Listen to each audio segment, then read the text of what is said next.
Hi hello എല്ലാവർക്കും kiss അക്കാഡമിയിലേക്ക് സ്വാഗതം. ഇന്ന് നമ്മുടെ PYQ സീരീസിന്റെ ഡേ 5 ആണ്. അപ്പോൾ ക്ലാസ്സിലോട്ട് കടക്കാം. ആദ്യത്തെ ചോദ്യം, ലോക മനുഷ്യാവകാശ ദിനമായി ആചരിക്കുന്നത് എന്നാണ്? ഉത്തരം ഓപ്ഷൻ ബി ഡിസംബർ 10. 1948 ഐക്യരാഷ്ട്രസഭയുടെ പൊതുസഭ സാർവത്രിക മനുഷ്യാവകാശ പ്രഖ്യാപനം അഥവാ universal declaration of human rights അംഗീകരിച്ചതിനെ അനുസ്മരിക്കാൻ വേണ്ടിയാണ് എല്ലാ വർഷവും ലോക മനുഷ്യാവകാശ ദിനമായി ഡിസംബർ 10 ആചരിക്കുന്നത്. അടുത്ത ചോദ്യം, ദേശീയ മനുഷ്യാവകാശ കമ്മീഷന്റെ നിലവിലെ ആക്ടിംഗ് ചെയർപേഴ്സൺ ആരാണ്? ഉത്തരം option D Shrimati Vijaya Bharathi Sayani. NHRC നിലവിൽ വരുന്നത് 1993 ഒക്ടോബർ 12 നിലവിലെ NHRC ചെയർമാൻ ജസ്റ്റിസ് ബി രാമസുബ്രഹ്മണ്യനാണെന്ന കാര്യം കൂടി ഓർക്കുക. കേരള സംസ്ഥാന മനുഷ്യാവകാശ കമ്മീഷൻ നിലവിൽ വരുന്നത് 1998 ഡിസംബർ 11 നിലവിലെ ചെയർപേഴ്സൺ ജസ്റ്റിസ് അലക്സാണ്ടർ തോമസ്. അടുത്ത ചോദ്യം, ത്രിവർണ പതാക ഇന്ത്യയുടെ ദേശീയ പതാകയായി അംഗീകരിച്ചത് എന്നാണ്? ഉത്തരം ഓപ്ഷൻ എ 1947 ജൂലൈ 22. വേറെ കുറച്ച് കാര്യങ്ങളൂടെ ഓർക്കാം. 1950 ജനുവരി 24 ദേശീയ ഗാനമായ ജനഗണമനയും ദേശീയ ഗീതമായ വന്ദേ മാതരവും അംഗീകരിക്കുന്നത്. അതുപോലെ സാരാനാഥിലെ സിംഹമുദ്ര നമ്മുടെ ദേശീയ ചിഹ്നം അംഗീകരിക്കുന്നത് 1950 ജനുവരി 26. അടുത്ത ചോദ്യം, ഇന്ത്യയുടെ ദേശീയ ഗീതം രചിച്ചതാരാണ്? ഉത്തരം ഓപ്ഷൻ ഡി ബങ്കിം ചന്ദ്ര ചാറ്റർജി. ഇദ്ദേഹത്തിന്റെ ആനന്ദമഠം എന്ന ബംഗാളി നോവലിൽ നിന്നാണ് ഇത് എടുത്തത്. ഓപ്ഷൻസിൽ മുഹമ്മദ് ഇക്ബാൽ ഉണ്ട്.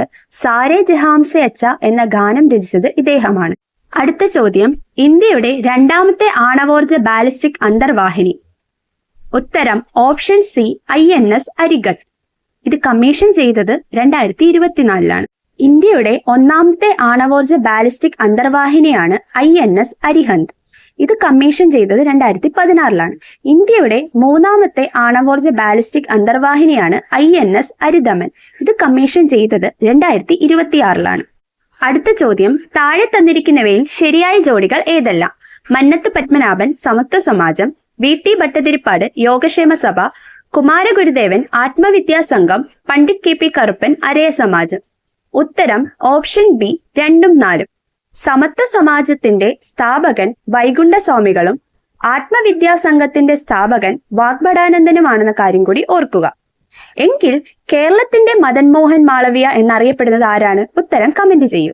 അടുത്ത ചോദ്യം, ജാതിഭേദം മതദ്വേഷം ഏതുമില്ലാതെ സർവരും സോദരേതേന വാഴുന്ന മാതൃകാ സ്ഥാനമാണിത് എന്ന് ശ്രീനാരായണ ഗുരു രേഖപ്പെടുത്തിയത് എവിടെ? ഉത്തരം ഓപ്ഷൻ ഡി അരുവിപ്പുറം ക്ഷേത്രം. 1888 അരുവിപ്പുറത്തെ ശിവപ്രതിഷ്ഠ നടക്കുന്നത്. ശിവഗിരി മഠം സ്ഥാപിതമായത് 1904. അദ്വൈത ആശ്രമം 1913 സ്ഥാപിച്ചത്. 1903 മെയ് 15 SNDP ശ്രീനാരായണ ധർമ്മ പരിപാലന യോഗം സ്ഥാപിതമാവുന്നത്. അതിന്റെ ആദ്യ സെക്രട്ടറി കുമാരനാശാനും വൈസ് പ്രസിഡന്റ് ഡോക്ടർ പൽപ്പുവുമായിരുന്നു. ആദ്യത്തെ മുഖപത്രം വിവേകോദയം, നിലവിലെ യോഗാനാഥവുമാണ്. അടുത്ത ചോദ്യം, ഉപ്പ് സത്യാഗ്രഹത്തിന്റെ ഭാഗമായി കേരളത്തിൽ ആദ്യമായി ഉപ്പ് കുറുക്കൽ സമരം നടന്ന സ്ഥലം? ഉത്തരം ഓപ്ഷൻ എ പയ്യന്നൂർ. കേരള ഗാന്ധി എന്നറിയപ്പെടുന്ന K കേളപ്പന്റെ നേതൃത്വത്തിലാണ് 1930 ഉപ്പ് കുറുക്കൽ നടക്കുന്നത് പയ്യന്നൂരിൽ. അടുത്ത ചോദ്യം, താഴെ തന്നിരിക്കുന്നവയിൽ ഏത് സസ്യവിഭാഗത്തിൽ പെടുന്നതാണ് റിക്സിയ? ഉത്തരം ഓപ്ഷൻ ബി ബ്രയോഫൈറ്റ. അടുത്ത ചോദ്യം, മനുഷ്യന്റെ പൂർണ്ണകാല ഗർഭത്തിന്റെ കാലയളവ് എത്രയാണ്? ഉത്തരം ഓപ്ഷൻ സി 270 മുതൽ 280 ദിവസം. പ്രൊജസ്ട്രോൺ ആണ് പ്രഗ്നൻസി ഹോർമോൺ എന്നറിയപ്പെടുന്നത്. അടുത്ത ചോദ്യം, തന്മാത്രാ തലത്തിൽ ജീവികളെ തിരിച്ചറിഞ്ഞ് വർഗീകരിക്കുന്ന സാങ്കേതിക വിദ്യ ഏതു പേരിലാണ് അറിയപ്പെടുന്നത്? ഉത്തരം option A DNA barcoding. Forensic പ്രവർത്തനങ്ങളെ സഹായിക്കുന്ന, അതായത് കുറ്റകൃത്യങ്ങൾ കണ്ടെത്താൻ, മൃതദേഹങ്ങൾ തിരിച്ചറിയാൻ, പിതൃത്വ മാതൃത്വ പരിശോധന എന്നിവയിലൊക്കെ ഉപയോഗിക്കുന്ന സാങ്കേതിക വിദ്യയാണ് DNA ഫിംഗർ പ്രിന്റിംഗ്. ഇത് വികസിപ്പിച്ചെടുത്തത് അലക്സ് ജെഫ്രിയാണ്.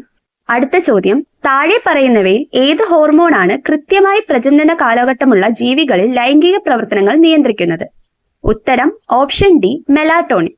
പീനിയൽ ഗ്രന്ഥിയാണ് മെലാറ്റോണിൻ ഉൽപ്പാദിപ്പിക്കുന്നത്.